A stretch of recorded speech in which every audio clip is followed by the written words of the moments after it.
Absalón pierde la vida. No tenía que ser así. 1. Lo que pudo haber sido Absalón. 2. Lo que podría ser nuestra juventud. 3. Lo que podríamos ser. 4. Elegir mantener nuestros talentos. 5. Elegir marcar la diferencia. Conviértete en miembro del canal y sé un instrumento de la palabra de Dios. No dejes pasar esta oportunidad de impactar vidas. Haz clic en el enlace de la descripción ahora y ayúdanos a difundir la palabra de Dios.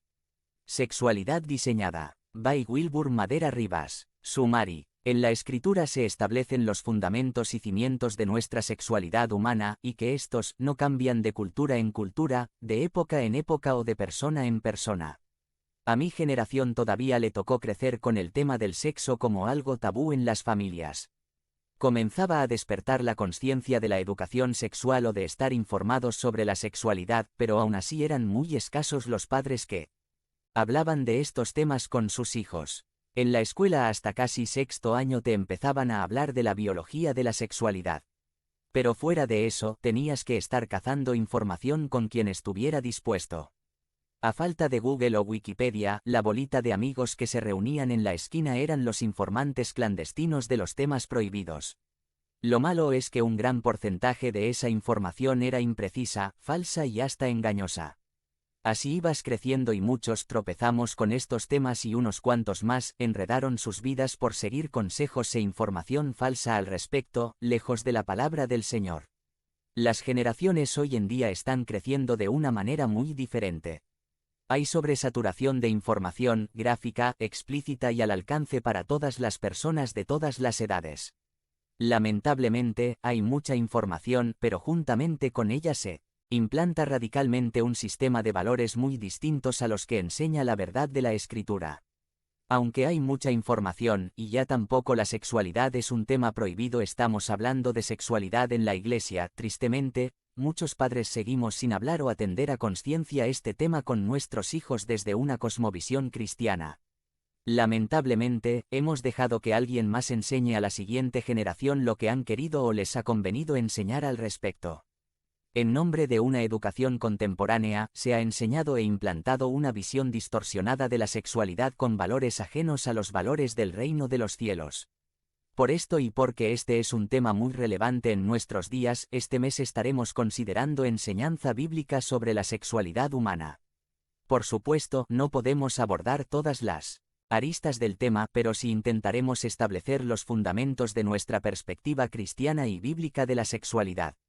Cuando hablamos de sexualidad estamos hablando de ese aspecto del ser humano relacionado con el sexo que engloba un universo complejo de elementos biológicos, culturales, sociales y espirituales. Si bien reconocemos que hay aspectos de nuestra sexualidad relacionados cercanamente con la cultura y la sociedad como la ropa que usa el hombre y la mujer, los ornamentos con los que se embellecen, algunas tareas prácticas que ejecuta cada sexo, el rol que tienen en algunos rituales culturales, etc. No obstante, al mismo tiempo, afirmamos que en la Escritura se establecen los fundamentos y cimientos de nuestra sexualidad humana, y que estos no cambian de cultura en cultura, de época en época o de persona en persona.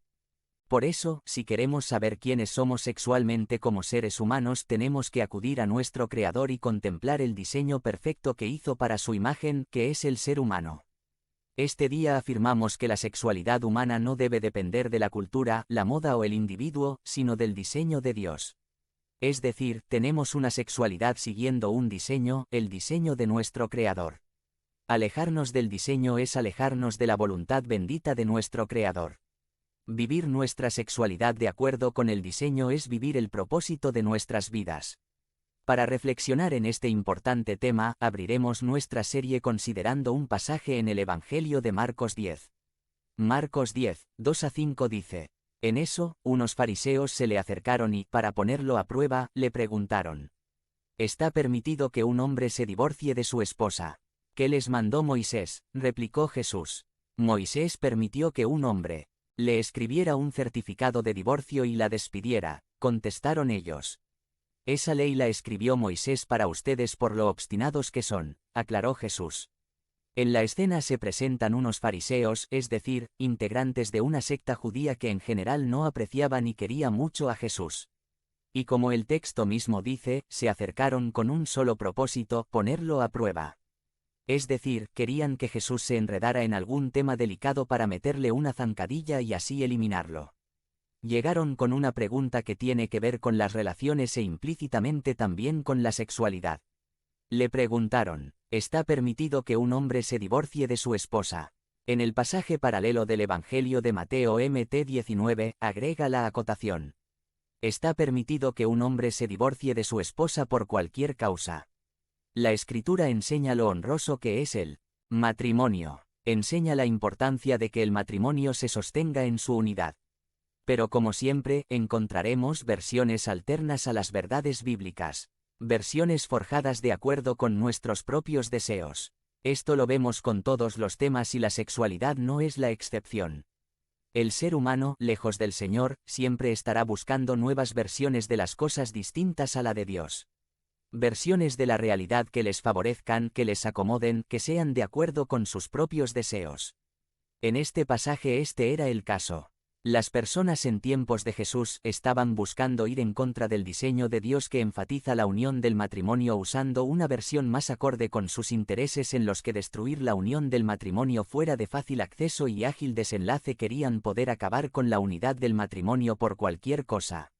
Y como suele suceder también hoy, se llenaban de argumentos, incluso tomando datos de la Biblia, para justificar sus deseos que los alejaban del diseño de Dios. En ese caso traían a colación una instrucción en la ley de Moisés en la que se decía que si alguno repudiaba a su esposa que le diera una carta de divorcio. Es decir, que completara un trámite para que esa mujer quede en libertad de contraer nupcias con alguien más. Ellos se agarraban de esto para aducir que Moisés mismo había dado esta instrucción, entonces ¿por qué el divorcio no podía ser algo ágil, fácil y accesible para todos con solo desearlo? Jesús les aclaró que esa instrucción de Moisés no era una orden positiva para aplicarse en cualquier circunstancia a voluntad, sino más bien que fue necesario darla para regularizar lo que el pecado y los deseos pecaminosos de los corazones de las personas estaba causando. Si dejaban a la mujer así nada más, la estaban vulnerando y dejando en una gran desventaja socialmente, por eso fue necesario hacer oficial el divorcio a través de una carta, para que esa mujer no quedara en estado de vulnerabilidad, sino pudiera contraer nupcias con alguien más. Jesús les dijo que esa instrucción no era para justificar ninguna acción de acuerdo con sus deseos, sino una instrucción para amortiguar el daño que sus corazones pecaminosos causan. Es por la dureza de sus corazones, dice Jesús. Y en este contexto, para corregir esta mala interpretación del diseño de Dios, Jesús dice algo muy importante para todos nosotros, dice en Marcos 10, sexta. Pero al principio de la creación Dios los hizo hombre y mujer. Para corregir la desviación del diseño de Dios, Jesús no se centra en el presente o en el futuro, sino insiste en regresar al pasado. Regresar al principio. ¿Qué principio? El principio de todas las cosas cuando Dios hizo el cielo y la tierra. De hecho, Jesús cita luego un pasaje textual del libro de Génesis. Entonces, Jesús nos está guiando al principio de todo, al principio de la creación para que entendamos cómo deben ser las cosas. Nosotros también, si queremos responder a las preguntas y confusiones actuales, no tenemos que escuchar las versiones actuales hechas a modo que reclaman nuestra atención, sino que para entender nuestra sexualidad tenemos que atender al diseño de Dios presentado desde el principio. Por eso, demos un pequeño salto al libro de Génesis para seguir nuestra reflexión desde ahí. Claramente, Jesús en el versículo 6 está haciendo alusión a un versículo de Génesis específicamente. Génesis 1, 27. Y Dios creó al ser humano a su imagen, lo creó a imagen de Dios. Hombre y mujer los creó. Aquí es a donde nos guía Jesús, para mostrarnos que no podemos hacer lo que se nos antoje conforme a nuestros deseos como querían hacer con el matrimonio y la sexualidad implícita en él, sino que debemos atenernos a diseño de Dios.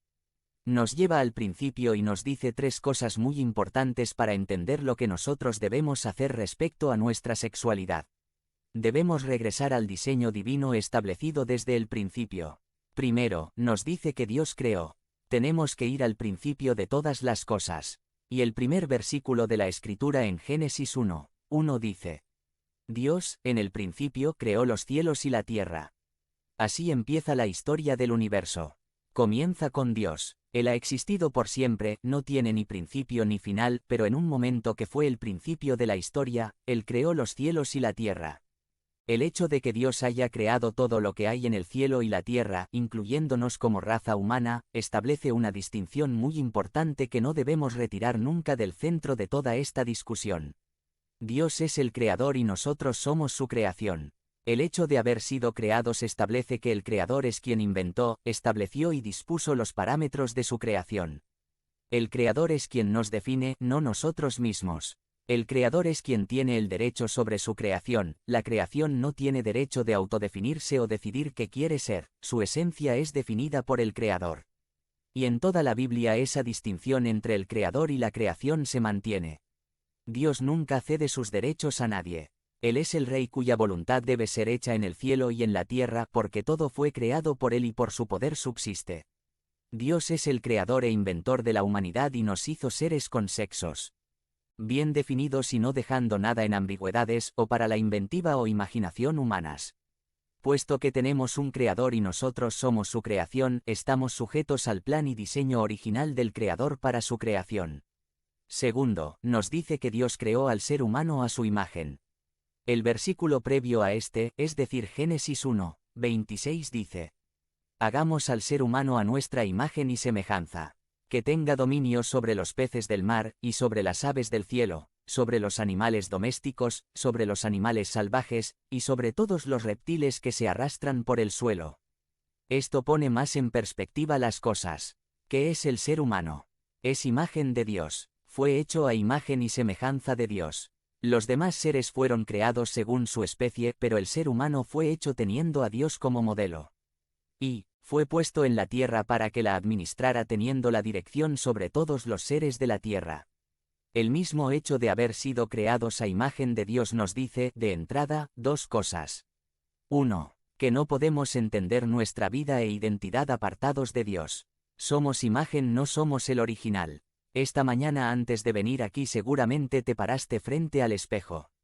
Lo sé porque todos están muy guapos y guapas. Imagínate que esa imagen que viste reflejada en el espejo quisiera revelarse y se entercara en quedarse ahí independientemente de que estés parado frente al espejo o no. Esto es inimaginable. La misma existencia de esa imagen depende de que tú estés parado enfrente al espejo. Así es nuestra vida. Sin nuestra conexión con Dios no tiene sentido alguno nuestra existencia. Si no nos vemos en nuestra conexión ineludible con nuestro Creador, todo se distorsiona, todo se tergiversa. No somos un fin en nosotros mismos, somos imagen, fuimos creados para reflejar a alguien más. El problema hoy día es que el ser humano quiere entenderse a sí mismo aparte de Dios o sin estar en esa conexión con Dios. Esto es tan absurdo como decir que la imagen del espejo quiere tener una existencia independiente del original de quien es un reflejo. No podemos tener una existencia independiente del creador de quien somos su imagen. Pero hay una segunda implicación del hecho de haber sido creados a imagen de Dios y es que, como imagen, no nos corresponde definirnos a nosotros mismos, ni nosotros construimos o deconstruimos nuestra identidad porque no somos un fin en nosotros mismos, sino somos imagen de alguien más. El original, cuya imagen somos, marca quiénes somos y cómo debemos ser. Esa dependencia de Dios siempre estará implícita en nuestra existencia. Él es quien marca qué es verdad o mentira, Él marca quiénes somos y cuál es nuestro propósito. No queda esto en nuestro rango de decisión. Por eso, por ejemplo, la ideología de género es una abierta rebelión contra el diseño del creador de quienes somos imágenes. Le estamos diciendo a Dios: no estamos de acuerdo con tu diseño, es homofóbico, es retrógrada, es para ignorantes, no nos importa lo que tú digas, nosotros queremos ser lo que queremos ser. Es una franca rebelión contra el diseño del creador del universo. La idea de no tener que depender de Dios ni de su diseño, sino vivir en independencia del creador, es la misma mentira con la que Satanás sigue seduciendo al mundo. La misma mentira que dice: Dios te está mintiendo, su diseño no es perfecto. Al contrario, Dios no quiere que seas independiente de tal forma que tú definas qué es bueno y qué es malo, porque tiene miedo de que lo derroques de su dictadura sobre ti. Dios es este dictador que quiere tenerte sojuzgado y atormentarte privándote de la felicidad. ¿Qué tan contrario es esto al verdadero propósito de Dios al establecer su diseño para nuestras vidas en la Escritura? En Deuteronomio 5:29 escuchamos el corazón de Dios con estas palabras. Ojalá su corazón esté siempre dispuesto a temerme